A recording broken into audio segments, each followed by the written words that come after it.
Semangat pagi anak-anakku yang baik. Salam sejahtera dan salam sehat selalu ya. Tetap semangat walaupun kita sudah terlalu lama menginginkan belajar tatap muka. Oke lah, kita akan mulai pembelajaran kita pagi ini.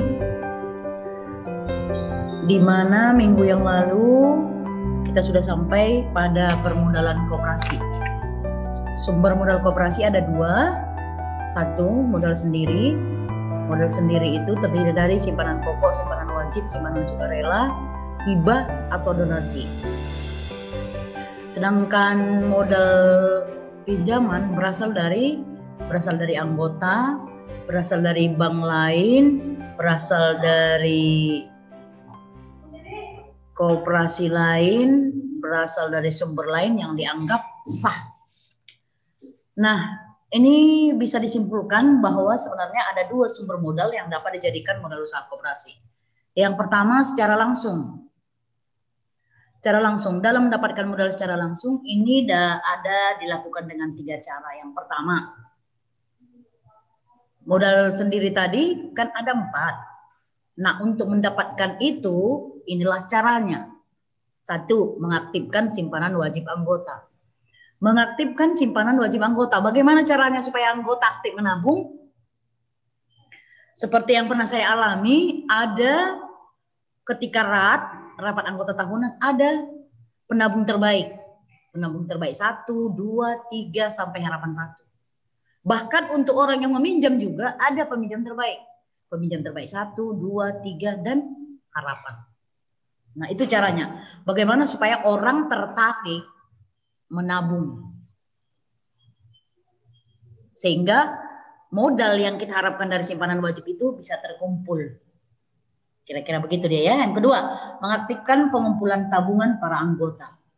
Selain simpanan wajib itu kan ada lagi simpanan sukarela, simpanan pokok. Nah, itu juga diaktifkan. Bagaimana caranya? Nah, itu yang tadi. Bisa dengan memberikan penabung dan peminjam terbaik tadi. Kalau yang pertama tadi simpanan wajib. Nah, itu dia caranya. Yang tadi.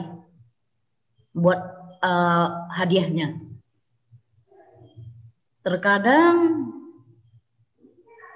dengan SHU yang tinggi juga orang akan tertarik menyimpan. Karena makin besar modal kita di koperasi, kan sisa hasil usaha kita akan semakin besar dibanding orang lain. Yang ketiga, mencari pinjaman dari pihak bank atau non-bank dalam menunjang kelancaran operasional koperasi. Jika koperasi itu berkembang pesat, namun kekurangan modal dalam memberikan pinjaman kepada anggota, nah boleh koperasi itu meminjam dari bank atau non-bank. Non-bank maksudnya di luar bank, boleh kepada koperasi lain, boleh kepada anggota, atau boleh kepada pihak siapapun yang rasanya memiliki modal besar.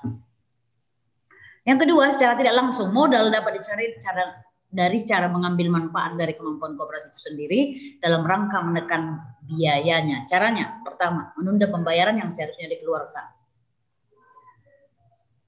Pengumpulan modal secara tidak langsung itu boleh dilakukan dengan menunda pembayaran yang seharusnya dikeluarkan. Contoh, kalau masih bisa komputernya digunakan, ya silakan digunakan. Jangan langsung diganti atau dibeli yang baru kalau masih bisa dimanfaatkan, asal masih lancar digunakan. Mungkin hanya modelnya aja yang ketinggalan, ya nggak apa-apa, yang penting masih bisa digunakan. Kira-kira begitu maksudnya ya. Yang kedua, memupuk dana cadangan.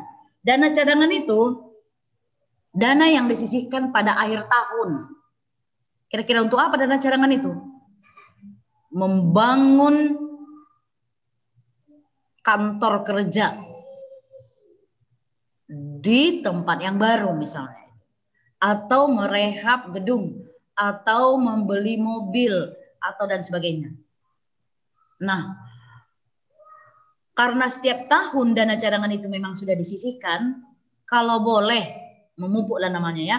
Kalau boleh dana cadangan itu udah berbesar supaya rencana ke depan kalau ada pembangunan daerah kerja yang lebih besar bisa dilakukan. Karena dana cadangan itu diusahakan semakin lama semakin besar.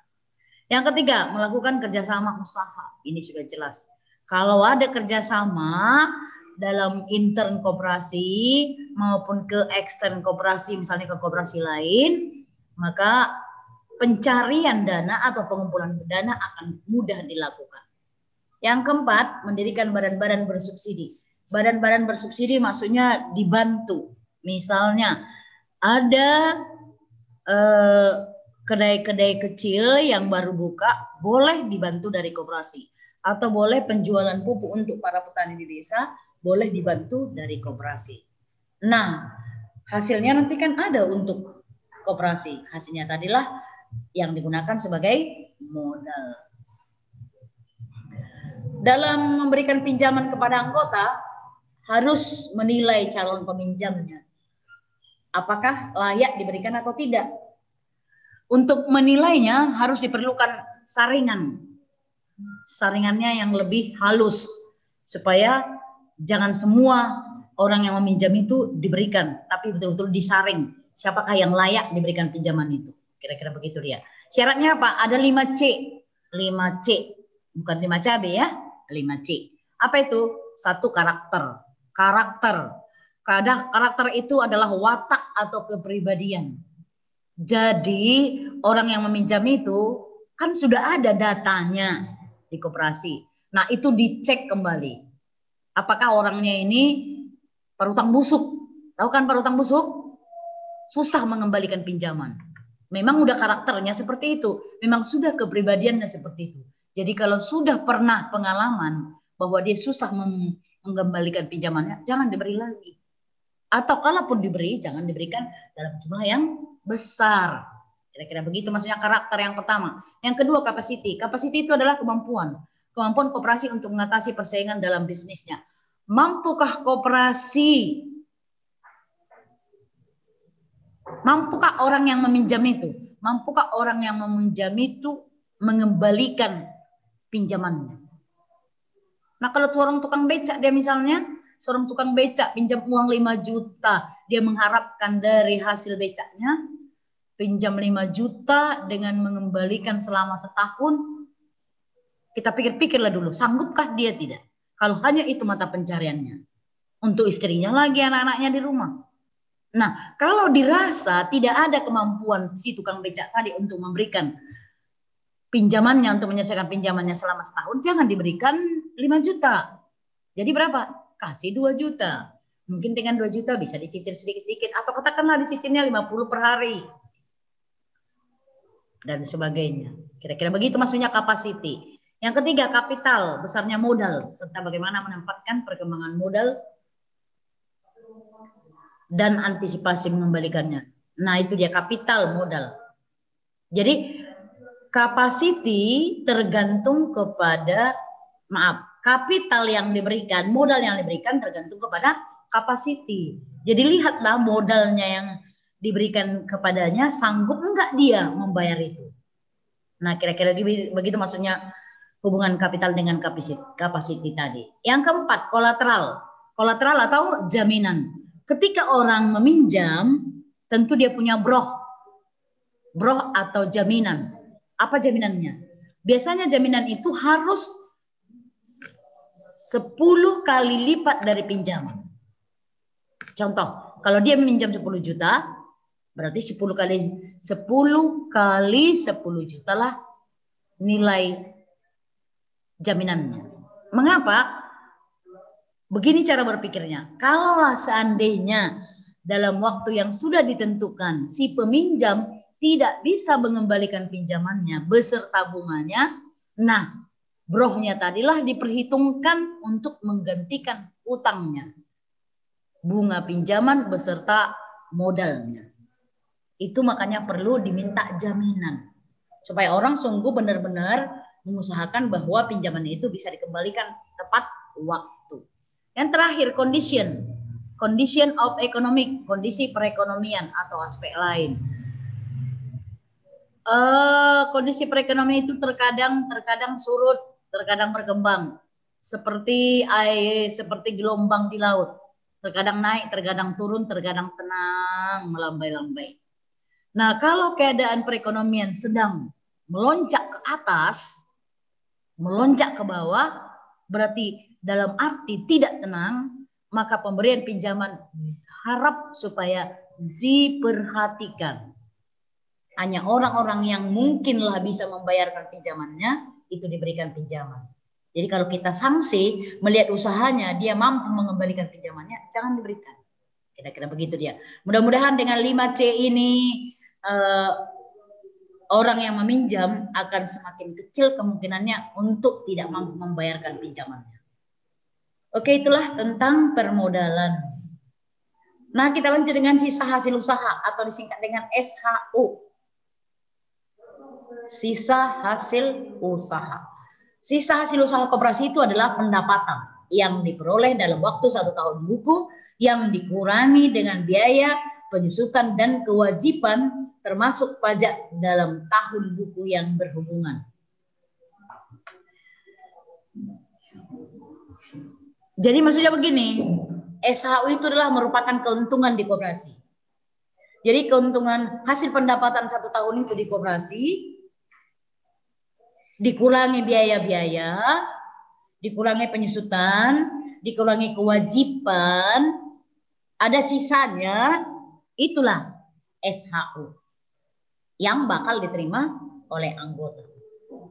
Kasarnya boleh Mami katakan, SHU itu adalah pendapatan dikurangi pengeluaran. Sekali lagi, pendapatan dikurangi pengeluaran. Jadi sisanya itulah yang dimaksud dengan SHU, sisa hasil usaha. Oke, SHU setelah dikurangi dengan dana cadangan lalu dibagikan kepada anggota sesuai dengan jasa masing-masing anggota dan digunakan juga untuk pendidikan perkoperasian. Jadi setelah dibagikan kepada anggota, boleh juga dari SHU tadi disisihkan untuk dana pendidikan perkoperasian. Disisihkan untuk dana pendidikan perkoperasian artinya untuk perkembangan koperasi perlu ada pendidikan lanjutan, ada perlu pelatihan. Untuk itulah dipersiapkan dana yang tadi. Yang berikut, semakin besar transaksi maka semakin besar SHU yang diterima. Jadi semakin banyak orang yang meminjam, semakin banyak kegiatan di koperasi itu, berarti kemungkinan besar SHU-nya pasti semakin besar yang akan kita terima. Yang berikut, besarnya pemupukan modal dana cadangan ditetapkan dalam rapat anggota. Jadi berapakah pemupukan modal dana cadangan itu yang menetapkan adalah rapat anggota. Yang berikut, besarnya SHU yang diterima oleh setiap anggota akan berbeda. Iyalah, nggak mungkin SHU saya sama dengan SHU-mu. Tergantung besarnya partisipasi modal dan transaksi anggota terhadap pembentukan pendapatan koperasi. Semakin besar modal saya, maka kemungkinan besar SHU yang saya terima akan semakin besar juga.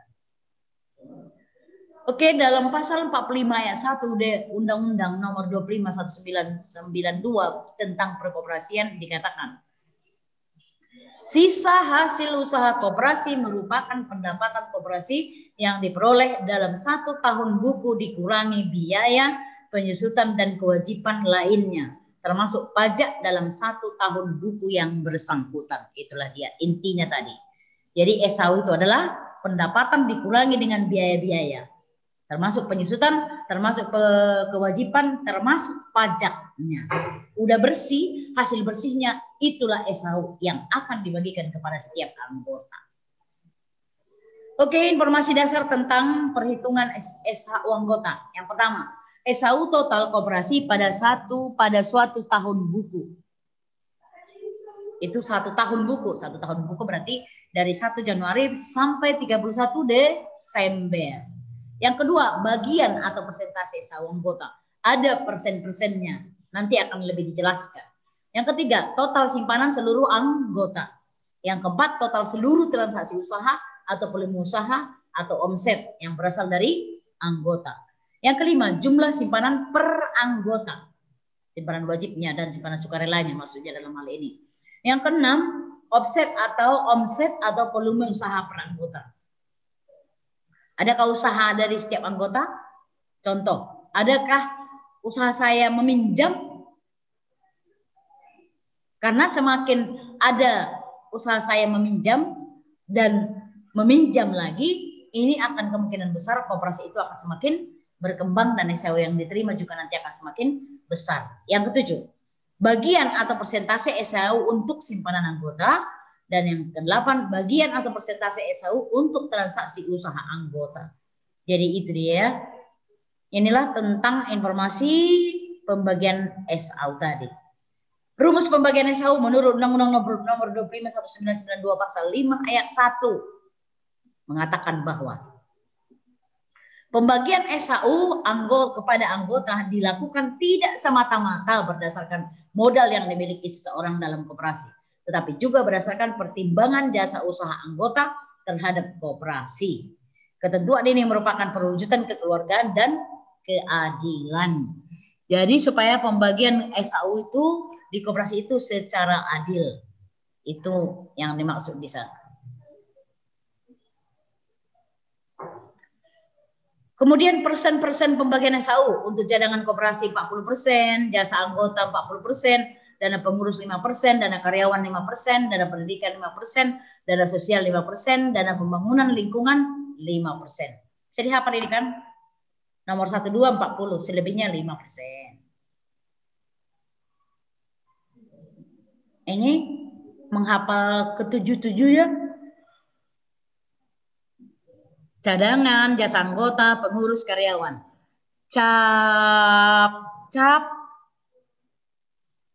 Capkar, pensospem. Cap, jasa, cadangan, jasa, pengurus, karyawan. Pengkar, pensospem, pendidikan, sosial, pembangunan. Penkar, pensospem. Nomor 1, 2, 40, selebihnya 5%. Oke. Tidak semua komponen di atas harus diadopsi dalam membagi SAU-nya. Hal ini tergantung kepada keputusan anggota yang ditetapkan dalam rapat anggota. Ini hanya sebagai contoh, nakku, maksudnya. Hanya sebagai contoh. Boleh dana pengurus itu 10%. Atau boleh dana sosial itu jadi 4%. Boleh dana pembangunan lingkungan hidup itu 3% aja. Tergantung situasi dan kondisi di koperasi itu. Untuk menghitung SAU per anggota, rumusnya SHU anggota sama dengan jasa usaha anggota tambah jasa modal anggota. SHUA sama dengan JUA tambah JMA. Sisa hasil usaha anggota, JUA jasa usaha anggota, JMA jasa modal anggota. Oke. Namun dalam bentuk matematiknya boleh dibuat SAU PA per PUK.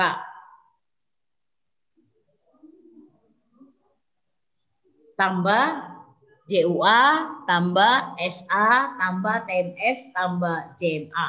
Ini dia keterangannya. SAU PA, sisa hasil usaha per anggota. PA, volume usaha anggota, total transaksi anggota. PUK, volume usaha total koperasi atau total transaksi koperasi. JUK, jasa usaha anggota. SA, jumlah simpanan anggota. TMS, total modal sendiri atau simpanan anggota total.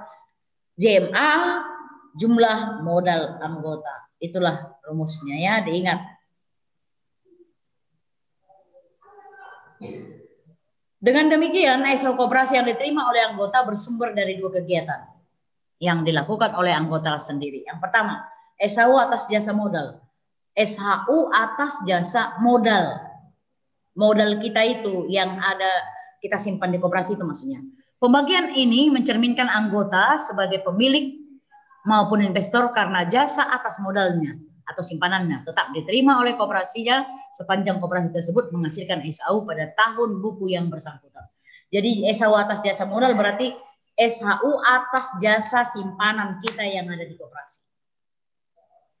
Kemudian yang kedua, SHU atas jasa usaha. Jasa usaha misalnya apakah ada usaha kita meminjam.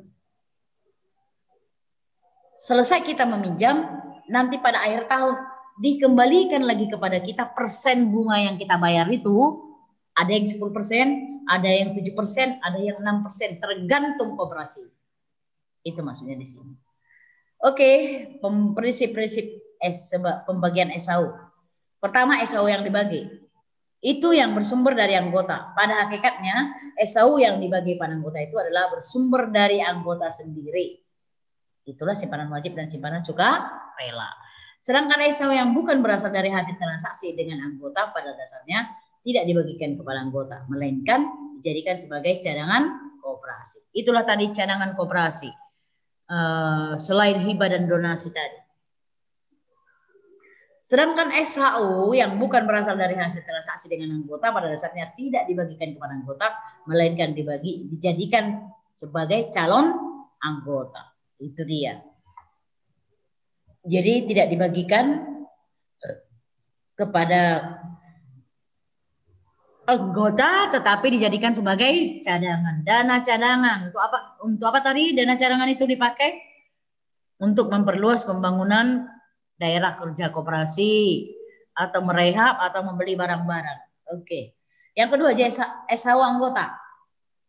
Jasa dari anggota dan transaksi usaha yang dilakukan anggota sendiri.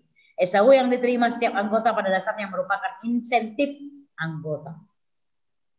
Insentif boleh dikatakan sebagai pendorong, insentif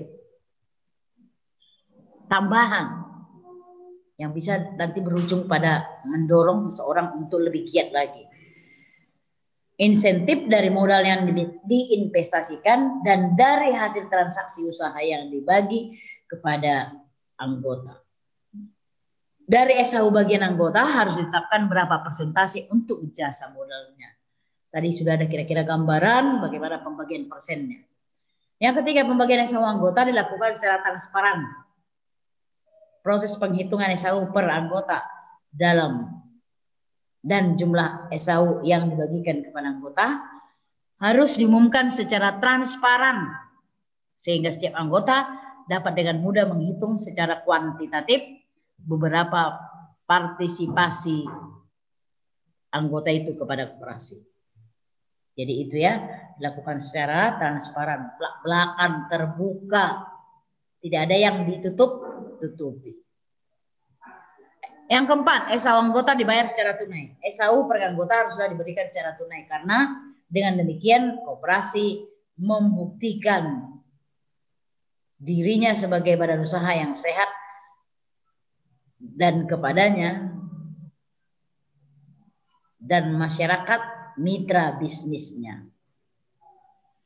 Jadi anggota itu harus bisa dibayar, SHU anggota itu harus bisa dibayar secara tunai. Ngerti maksudnya tunai? Ngerti kan? Jadi kalau saya misalnya mau minta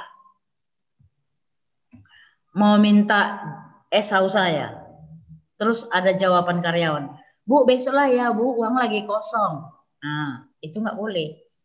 Pokoknya kalau anggota meminta SHU tadi atau modal tadi harus standby di lapangan. Jangan jadi mulai mencari-cari alasan. Itu nanti akan menghilangkan kepercayaan anggota kepada koperasi. Oke nakku, sampai pada SHU kita. Di sini ada 3 tugas sumber modal yang dapat dijadikan modal usaha, ada 2 secara langsung dan secara tidak langsung. Jelaskan dari mana saja sumber-sumbernya kalau langsung dan dari mana-mana saja kalau tidak langsung. Yang kedua, dalam menilai calon pemimpin harus memperhatikan 5C. Jelaskan. Iya. Yang ketiga, apakah jelaskan apakah jelas. Jelaskan apa yang dimaksud dengan SHU dan persen pembagian SHU tersebut. Jadi jelaskan dulu SHU apa, kemudian persen-persennya tadi. Yang 40 nomor 1 2 40%, nomor 3 4 5 6 7 8 itu semua 5%. Oke? Semua dicatat lengkap. Tugas yang 3 ini dikerjakan sekaligus dikirim anakku, sekaligus dikirim. Jangan tugasnya aja kayak yang lain dikirim, materinya enggak kayak si David. Tugasnya aja dikirim yang 3 biji, materinya enggak. Padahal udah saya buat di situ perintahnya. Materi dan tugas dikerjakan sekaligus anakku dan dikirim ke Google Suite dalam bentuk PDF. Oke? Kemudian yang kedua, isi absenmu sekarang di video Mami. Jadi ada kolom komentar di situ. Jauh top, hadir Mi. Nah, begitu di situ ya. Oke? Tetap sehat, tetap semangat, dan ingat, no kemana-mana. Tetap di rumah. Oke? Sip.